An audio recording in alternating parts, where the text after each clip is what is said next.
Hey guys, another video here. I know a lot of people, especially at the beginning, are having trouble getting money, getting gold in the game. And especially once you start your own kingdom, everything becomes quite expensive. Now, as you see here, my kingdom is just 2 cities. I don't really want to start a war with a big faction or anything like that. But I'm running out of money. As you can see, I got 52,000.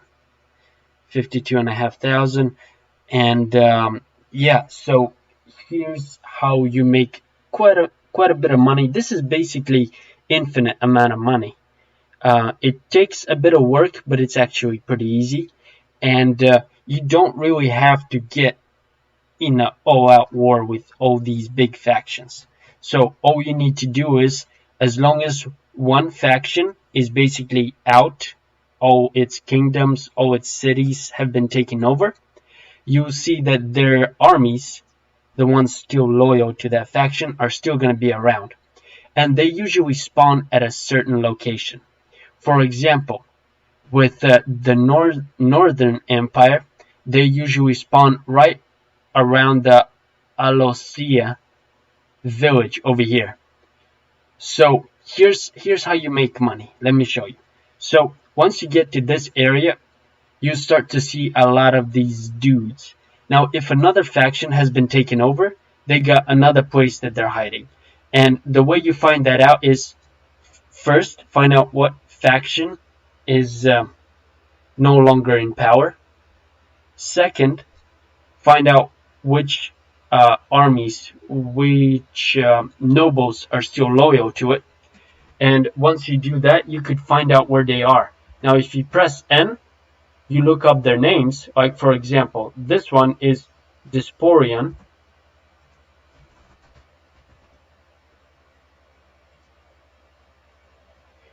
It shows you where they are, where they have been last seen.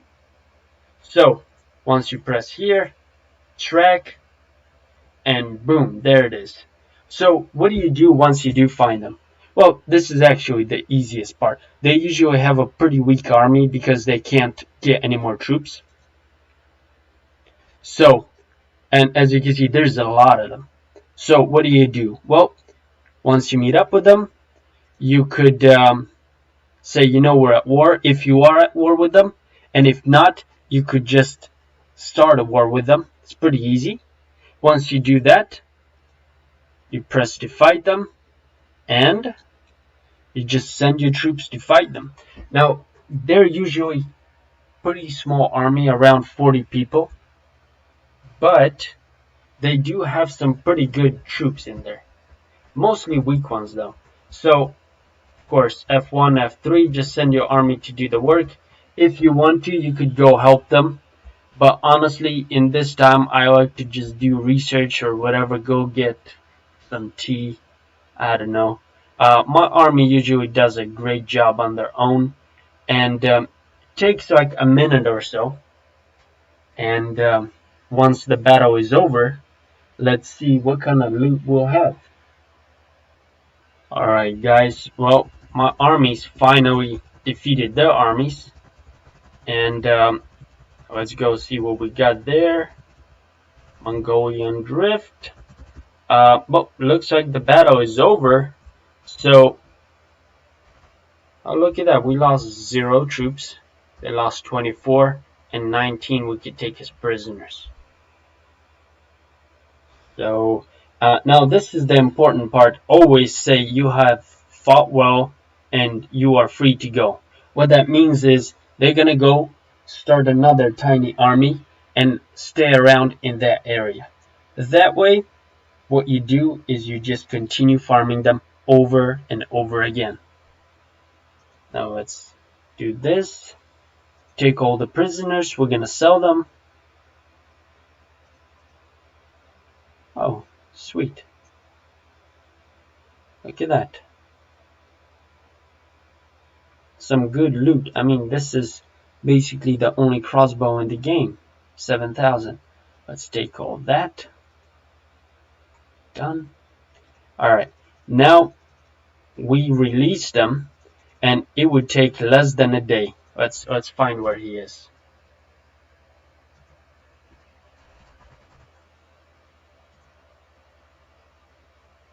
So he's gonna be in the same area. The best person would be to hunt would be the leader of the faction. And for this it would be Lucan. So let's find them.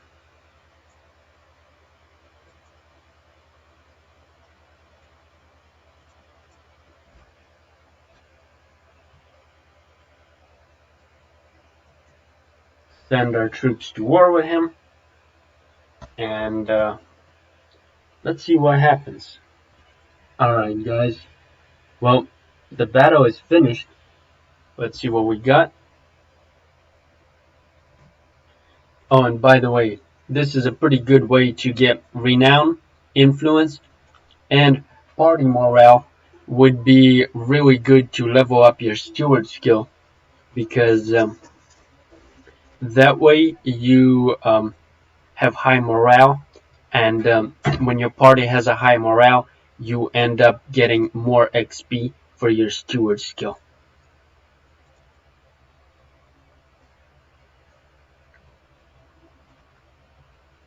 Remember, always let them go.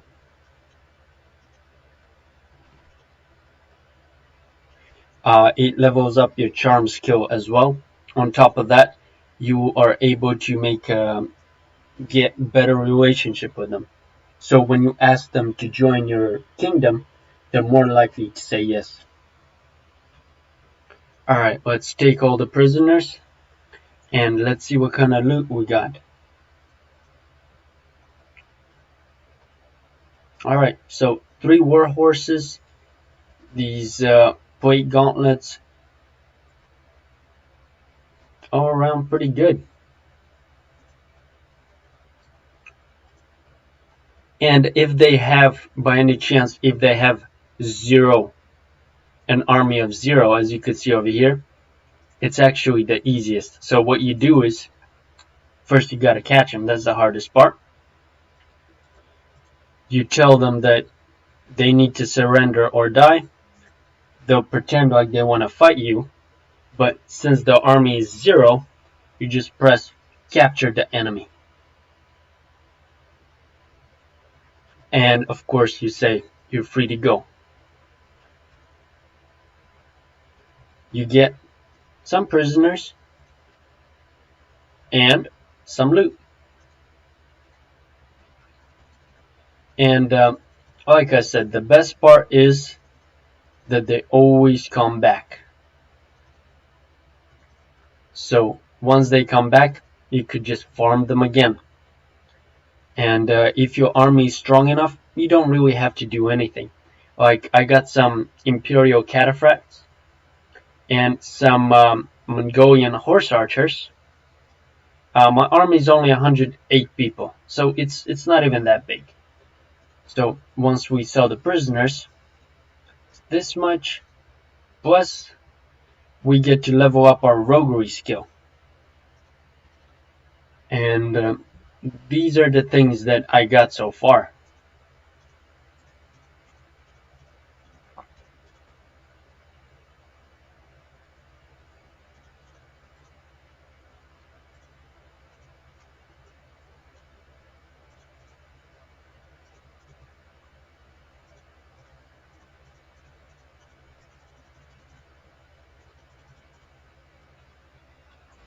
Alright, that was nearly 40,000 just in a couple of minutes. So as you can see, this is really a great way to get some gold, and on top of that you're leveling up your troops, you're getting renown, and you're also leveling up some other skills like roguery, steward, and if you decide to fight in the battles, you get to level up whichever weapon you're using. So all around, pretty great way to make some money, if I say so.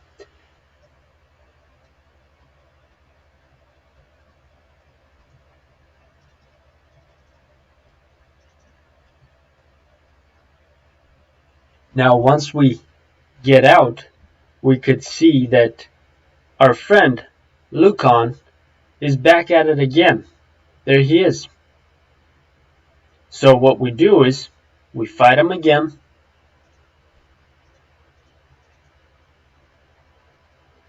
attack, and then we get some more loot. Alright guys, so another battle that we won. So let's see what we got. As you can see, we got one person that was wounded, and we didn't lose anyone. And again, 5 renown, 5 influence, 2.6 morale.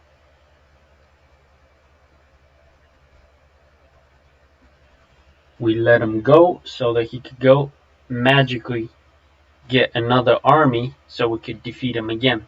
And as you can see, our relationship keeps getting better and better. It's plus 36 already. 34 prisoners. Now these would be pretty good money if we sell them. Look at that. I could level up 12 of them already. Let's just do that. Make a stronger army. We'll have the gold.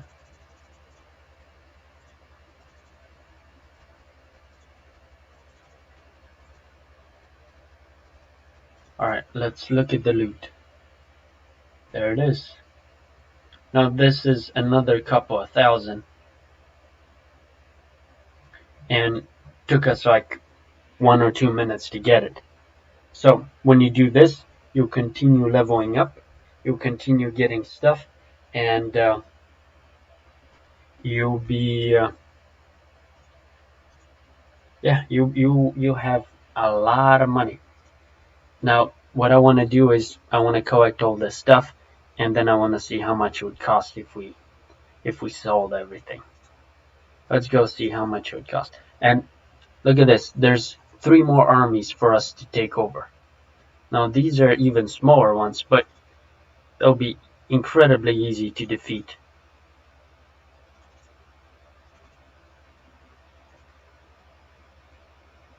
Now, let's see how much they offer us for this. Well, he only got 42,000, so we won't get that much. But, I mean, honestly, yeah, it would be over 186,000. He just doesn't have that much money. So, bottom line is just find a faction that's no longer in power, find a place where they spawn, and keep destroying their tiny armies, getting the stuff. You'll end up with a lot of prisoners that you could sell, which isn't that much money, but you get to level up your roguery skill. And once you do that, you're able to get this. At level 100, you get a lot more loot from the enemies, and that would just make getting money even easier.